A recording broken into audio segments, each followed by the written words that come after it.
ہم مقدس لوکا کی انجیل اس کا 11واں باب اور اس کی آیات 29 اور 30 پر دھیان و گیان کریں گے۔ اور آج ہم خدا کی طرف سے ایک نشان اس کے بارے میں سنیں گے۔ اور جب بڑا ہجوم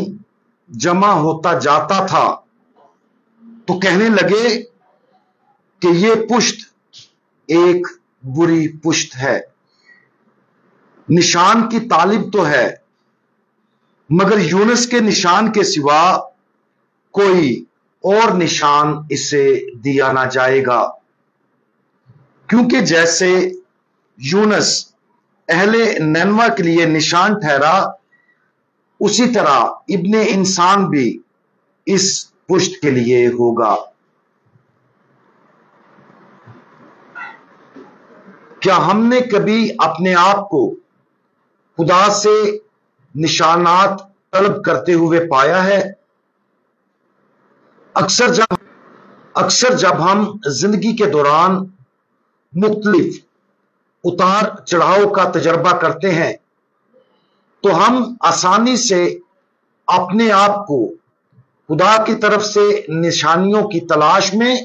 پا سکتے ہیں کہ ہمیں اس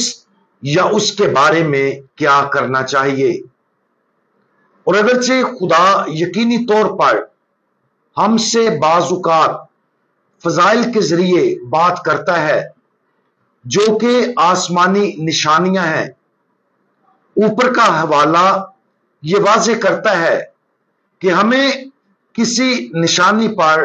اور کس نشانی پر سب سے زیادہ دھیان دینا چاہیے۔ ہمارے خداوند کی طرف سے انجیل مقدس کے اس اقتباس میں سادہ پیغام یہ ہے کہ ہمیں اب تک دی گئی سب سے بڑی اور گہری نشانی کے معنی کو تلاش کرنا چاہیے اور اسے زندگی میں اپنے تمام فیصلوں کی بنیاد کے طور پر استعمال کرنا چاہیے۔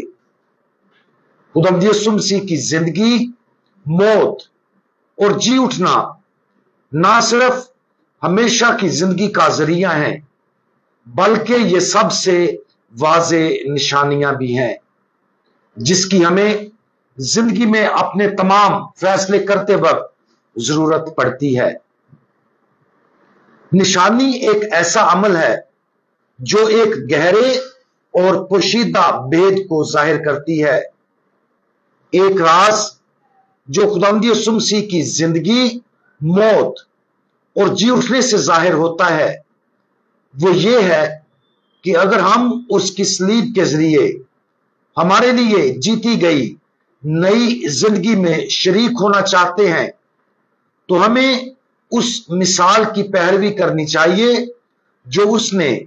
بے لوث قربانی کی زندگی گزار کر اپنی جان قربان کر کے قائم کی تھی۔ ہمیں خداوند یسوع مسیح کی اس نشانی کو دوسروں کے سامنے پیش کرنا ہے تاکہ وہ خداوند یسوع مسیح کے جی اٹھنے کی نئی زندگی کو دریافت کریں اور اسے قبول کریں۔ عملی طور پر